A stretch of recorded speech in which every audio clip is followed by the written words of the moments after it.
This is the Xiaomi 14T, and it makes a massive claim about the camera system, which I'm going to check out in this video, obviously.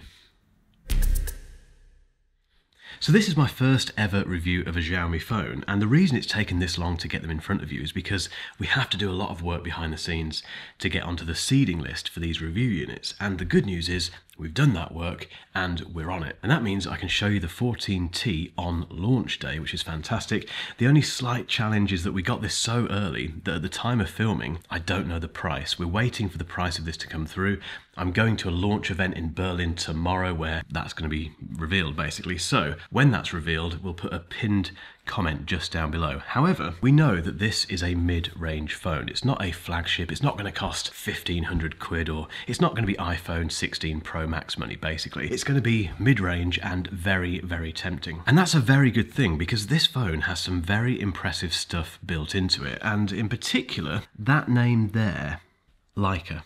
Okay, let's get into the specs of the Xiaomi 14T. It's powered by the MediaTek Dimensity 8300 Ultra, which is a 4nm chip, and that offers a 20% CPU boost and a 60% GPU performance boost. You can get up to 12GB of RAM and up to 512GB of storage. It's got a 6.67-inch display, which is 1.5K resolution and has a 144Hz refresh rate. Are you listening, Apple? Which is also AMOLED and has HDR10+ and Dolby Vision. The battery is a 5000 mAh unit with a 67-watt hypercharge feature, which means it can fully charge in just 45 minutes. It's got IP68 dust and water resistance, it's running the latest version of HyperOS, and it's got a very fancy camera system, which I'll get onto in a moment. Let's talk about the design of the 14T, and it's understated, it's professional looking, it does smudge a bit, but then I've not reviewed a phone in the last 2 years that doesn't, so excuse me while I give it a quick polish, but when it's polished, it looks really nice. I mean, just looking at that now in the monitor,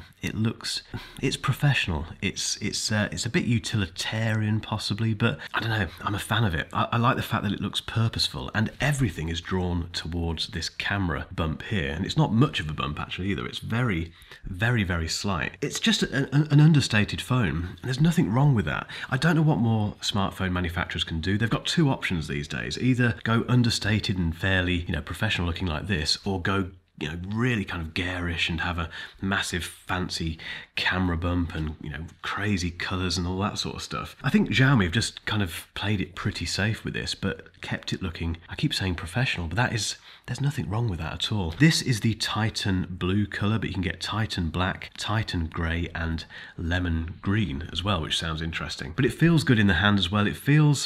It's not quite one-handed, but it's not far off. It's certainly more one-handed than the iPhone 16 Pro Max, which is just a beast of a phone compared to this. So if you're up for a mid-range phone, which feels nice in the hand, looks and feels more expensive than it is, and just looks like you've spent a decent amount of money, immediately we're off to a good start. When it comes to the display, it's very nice. This is very quickly becoming a moot point in my smartphone reviews, but that's not a bad thing because it means if you're going for an Android phone, and in particular an Android phone, you're pretty much guaranteed, no matter what you spend above, let's say 300 quid, a very high refresh rate. This has a 144Hz refresh rate, which is what these phones should have. And it has 2000 nits of peak brightness, so it's perfectly bright in direct sunlight. You can see it perfectly, and it's sharp, it's vibrant. Again, I can't say much more than that, but once again, if we compare this to the iPhone 16, which will be its nearest competitor, this wins in the display stakes. But let's get onto the camera system, because that is probably what you've come for, and it's impossible to ignore because all you can see on this phone,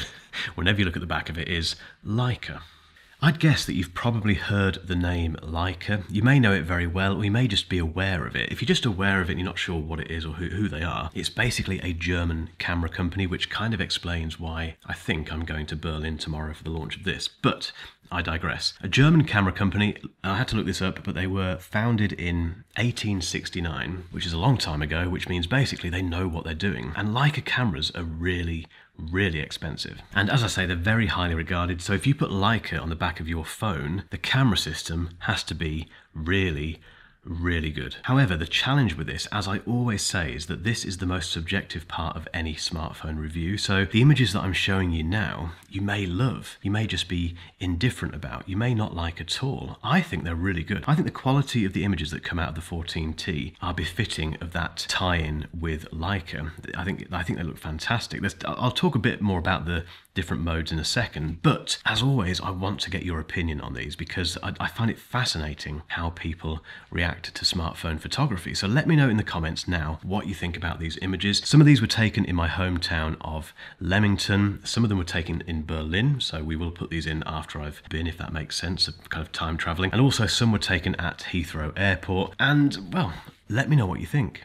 In terms of the camera setup, it's a triple camera system with a 50 megapixel wide angle, a 50 megapixel telephoto lens, and a 12 megapixel ultra wide. In terms of focal lengths, that's 23 millimeters, 50 millimeters, and 15 millimeters respectively. And Xiaomi tells us that the 14T has been co-engineered with Leica for next generation night photography. So I had to check that out and get as many night photos as possible. At the time of filming, I've not seen those photos yet because they're taken after this filming. So I don't have an opinion on them just yet, but again, let me know in the comments. What do you think? Do you think these look like decent night shots? There's two photographic styles to choose from, Leica Vibrant and Leica Authentic. They're very different if you A/B between the two. Leica Vibrant, basically the colours are much more saturated. It pops off the display. It's much more, dare I say it, Samsung-y in terms of the photographic qualities. Leica Authentic is much more contrasty. Now, I've never owned a Leica camera, so I can't compare it to a Leica camera, obviously, but it's much closer to what you get from a Leica camera. With Leica Authentic, there's just more drama, and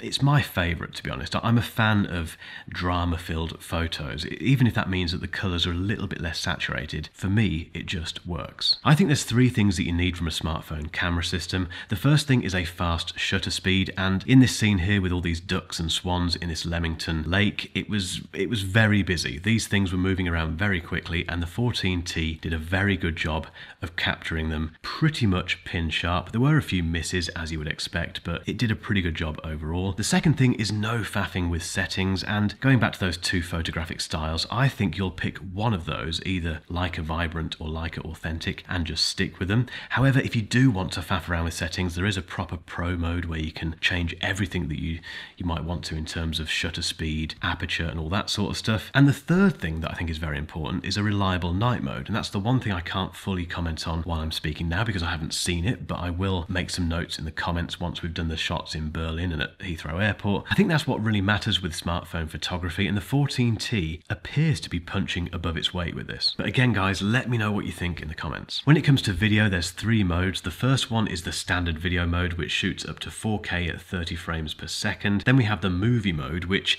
is limited, I think, to 1080p, although it does shoot in HDR, and you get a cinema aspect ratio. You get cinematic blur, which is basically the bokeh, the blur in the background that you can mess around with by changing the aperture, and rack focus, so you can pick the focus points between two different subjects, and then it rack focuses between the two. There's even a director mode, which gives loads of stuff, loads of different controls, and you can shoot up to 4K 60 frames per second in that particular mode. Now, I've not had enough time to go through all of that video stuff. I've just given you some examples there, but clearly Xiaomi are really putting everything behind this camera system with that help from Leica.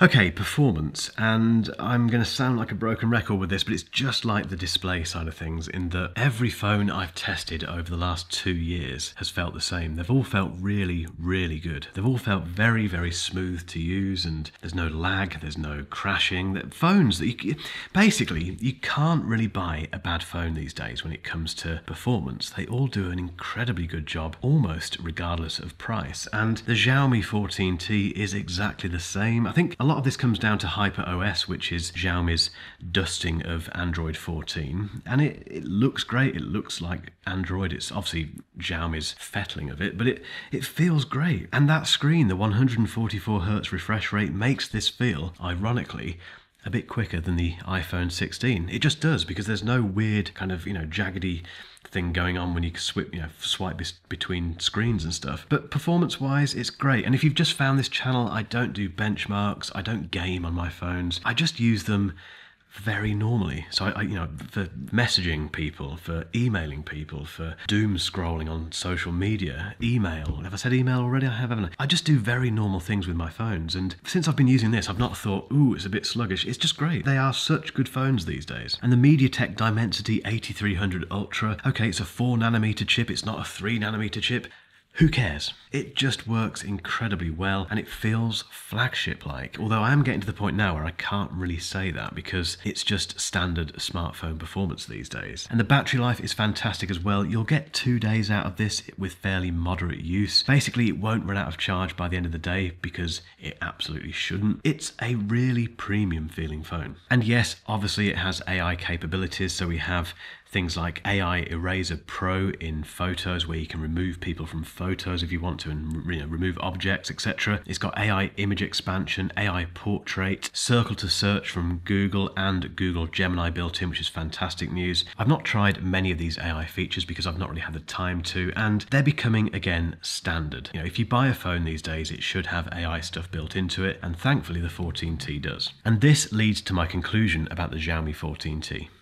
So this has been my first experience, let alone a review of a Xiaomi phone, and I'm really impressed. I think it looks great, I think it feels great, I think the camera system is deserving of that Leica stamp that's on the camera bump there, and I can't say much more. I think if you're in the market for not an iPhone and you want an Android phone that has something about it which is going to be really beneficial in everyday life, what's that going to be? It's going to be the camera system probably. Most of us rely on our smartphones for taking photos, and going back to those 3 things that you need: really quick shutter speed to capture every moment. So if your kid, for instance, is running around doing something funny, you don't want to miss that. And I've missed moments with my son because the camera systems I've used in the past, phones like, let's go back to the Samsung S23 Ultra, that didn't work. It just didn't work as a camera system because of the shutter speed. So as long as it's got a fast shutter speed, as long as you don't have to faff around with the images at all, unless you want to, obviously, and thirdly, a reliable night mode, you're sorted. And the 14T really hits the mark with all 3 of those things, so it's really easy to recommend. And if you are trying to decide between the iPhone 16 and the Xiaomi 14T, this wins. Particularly if you're not really an Apple person and you're not that fussed, you just want a really good phone. The question is, which one would you go for and why? Let me know in the comments, and if you want to see my full thoughts on the iPhone 16, keep watching for a link to that video. Oh, and I've just realised I've spent the entire video wearing this band, which you'll want to know what it is. It's the Xiaomi Smart Band 9. They've launched it alongside the 14T and a robot vacuum. If you want to see a couple of little videos about this and the robot vacuum, follow me on Instagram. Link down below.